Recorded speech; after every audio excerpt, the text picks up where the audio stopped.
5 minutes. The gentlewoman is recognized.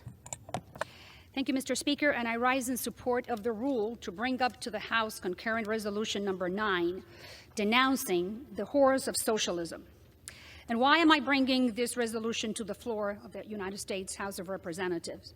Because young people in America are being brainwashed by the news media and academia into believing that socialism is an economic model for the greater good of all Americans. And the problem is that they're falling for it. They're believing it. And here's the proof. Almost 40% of Gen Z and millennials think the Communist Manifesto, written by Karl Marx, the father of Marxism, is a better defense of freedom and equality than the Declaration of Independence, written by Thomas Jefferson, one of the creators of the American experiment, the American exceptionality, and the document which gave birth to the most prosperous and resilient democracy in the history of the world, ours, the United States of America. Worse yet, in a recent poll that shows that 40% of Americans of all ages, not only the youth, 40% believe that socialism is good, while 33% of them say that they are likely to support a member of the Democratic Socialists of America, the organization that has shaped the ideology of many of our colleagues with the poison of neo-Marxism. If you go to their website, to the Democratic Socialist of America website, you will read their neo-Marxist positions with pride. I represent District number 27 in the city of Miami, or in Florida, the city of Miami, a bastion of hundreds of thousands of Cubans, Nicaraguans, and Venezuelans who have fled, who have escaped from the despicable horrors that you cannot imagine produced by that ideology. So why did the Venezuelans flee? Well, because Venezuela, why would they do that if Venezuela has almost 20% of the world's oil? In other words, that means the largest reserves of oil in the world. The Venezuelans have more oil than the Saudis in Saudi Arabia. In the 50s and the 60s, they had the same GDP as Germany. Now, inflation is 156% a year, the third largest in the world. The average Venezuelan has lost 15 pounds for lack of food. In the last 20 years, over 7 million Venezuelans have escaped the democratic socialist paradise anywhere they could go. That is more people than have fled the violence in Syria. So that indicates that socialism is more devastating than a civil war. Another country who has lost everything is Nicaragua. In the 70s was the breadbasket of Central America. But then the Sandinistas arrived. Daniel Ortega took power under the guidance of Fidel Castro in Cuba. He expropriated almost 30,000 properties in a few years. Right now, their citizens are poorer than they were in 1977. But Ortega promised democratic socialism, but delivered dictatorship. In the last presidential election, 7 people dared to run for president, and he put them all in jail. Still today, they're either under house arrest or in jail. Every socialist is a dictator in disguise. In Cuba, after 60 years of living the socialist paradise, the average Cuban, 70% of the Cuban eats only once a day. The average Cuban makes $23 a month, that is 40 cents a day. And the retirees, the seniors, make $12. Cuba in 1960 had the highest per capita income in the hemisphere, and it was comparable to Italy. And we know that because there is hunger is a very powerful motivator. So today, Cubans by the thousands throw themselves to the sharks in the Straits of Florida looking for freedom and hoping to get to the district that I represent on this floor. And that's just in this hemisphere. In China, 55 million died. In Cambodia, 1 million. In the USSR, 10 million froze to death in the gulags. Socialists are in the business of power, and it only takes one generation to believe their false promises and lose our freedom. It is a lie that socialism will solve your problems, economic or social. And if it's democratic socialism is socialism, and socialism is always socialism. We cannot let this evil ideology take hold in this country. We are in the United States, the stronghold of freedom. That is why we must pass this resolution. I yield back the balance of my time.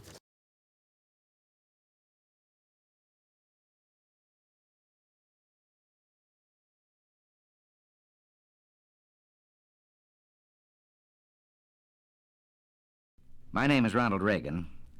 I have been asked to talk on several subjects that have to do with the problems of the day. It must seem presumptuous to some of you that a member of my profession would stand here and attempt to talk to anyone on serious problems that face the nation and the world. It'd be strange if it were otherwise. Most of us in Hollywood are very well aware of the concept or the misconception that many people, our fellow citizens, have about people in show business. It was only a generation ago that people of my profession couldn't be buried in the churchyard. Of course, the world has improved since then. We can be buried now. As a matter of fact, the eagerness of some of you to perform that service gets a little frightening at times.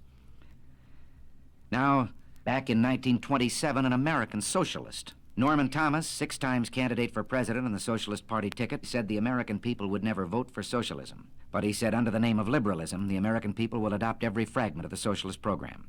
There are many ways in which our government has invaded the precincts of private citizens, the method of earning a living. Our government is in business to the extent of owning more than 19,000 businesses covering 47 different lines of activity. This amounts to a fifth of the total industrial capacity of the United States. But at the moment, I'd like to talk about another way, because this threat is with us and at the moment is more imminent. One of the traditional methods of imposing statism or socialism on a people has been by way of medicine. It's very easy to disguise a medical program as a humanitarian project. Most people are a little reluctant to oppose anything that suggests medical care for people who possibly can't afford it. Now, the American people, if you put it to them about socialized medicine and gave them a chance to choose, would unhesitatingly vote against it. We had an example of this under the Truman administration. It was proposed that we have a compulsory health insurance program for all people in the United States, and of course the American people unhesitatingly rejected this. So, with the American people on record as not wanting socialized medicine, Congressman Farrand introduced the Farrand Bill. This was the idea that all people of Social Security age should be brought under a program of compulsory health insurance. Now, this would not only be our senior citizens, this would be the dependents and those who are disabled. This would be young people if they are dependents of someone eligible for Social Security. Now, Congressman Farrand brought the program out on that idea of just for that particular group of people. But Congressman Farrand was subscribing to this foot-in-the-door philosophy because he said, if we can only break through and get our foot inside the door, then we can expand the program after that. Walter Reuther said, it's no secret that the United Automobile Workers is officially on record as backing a program of national health insurance. And by national health insurance, he meant socialized medicine for every American. Well, let's see what the socialists themselves had to say about it. They say, once the Farrand Bill is passed, this nation will be provided with a mechanism for socialized medicine capable of indefinite expansion in every direction until it includes the entire population. Well, we can't say we haven't been warned. Now, Congressman Farrand is no longer a congressman of the United States government. He has been replaced, not in his particular assignment, but in his backing of such a bill by Congressman King of California. It is presented in the idea of a great emergency that millions of our senior citizens are unable to provide needed medical care. But this ignores the fact that in the last decade, 127 million of our citizens, in just 10 years, have come under the protection of some form of privately owned medical or hospital insurance. Now, the advocates of this bill, when you try to oppose it, challenge you on an emotional basis. They say, what would you do, throw these poor old people out to die with no medical attention? That's ridiculous, and of course, no one has advocated it. As a matter of fact, in the last session of Congress, a bill was adopted known as the Kerr-Mills Bill. Now, without even allowing this bill to be tried to see if it works, they have introduced this King bill, which is really the Farrand Bill. What is the Kerr-Mills Bill? It is a frank recognition of the medical need or problem of our senior citizens that I've mentioned. And it has provided from the federal government money to the states and the local communities that can be used at the discretion of the state to help those people who need it.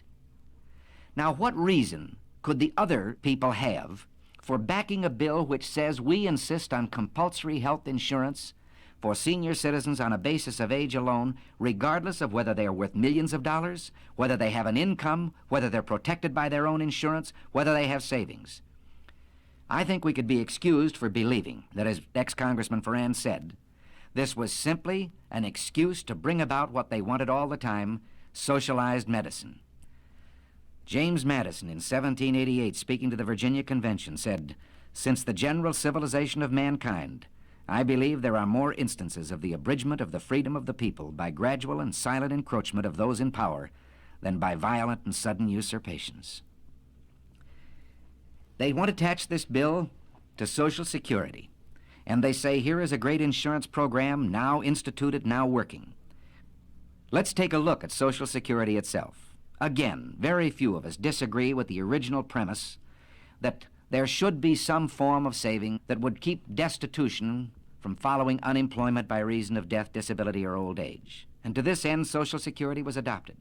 But it was never intended to supplant private savings, private insurance, pension programs of unions and industries. Now, in our country, under our free enterprise system, we have seen medicine reach the greatest heights that it has in any country in the world.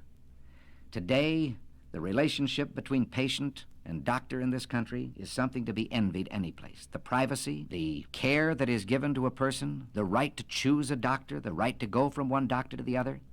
But let's also look from the other side at the freedom the doctor loses. A doctor would be reluctant to say this. Well, like you, I'm only a patient, so I can say it in his behalf. The doctor begins to lose freedoms. It's like telling a lie, and one leads to another. First, you decide that the doctor can have so many patients. They're equally divided among the various doctors by the government. But then the doctors aren't equally divided geographically. So a doctor decides he wants to practice in one town, and the government has to say to him, you can't live in that town. They already have enough doctors. You have to go someplace else. And from here, it's only a short step to dictating where he will go. This is a freedom that I wonder whether any of us have the right to take from any human being. I know how I'd feel if you, my fellow citizens, decided that to be an actor, I had to become a government employee and work in a national theater.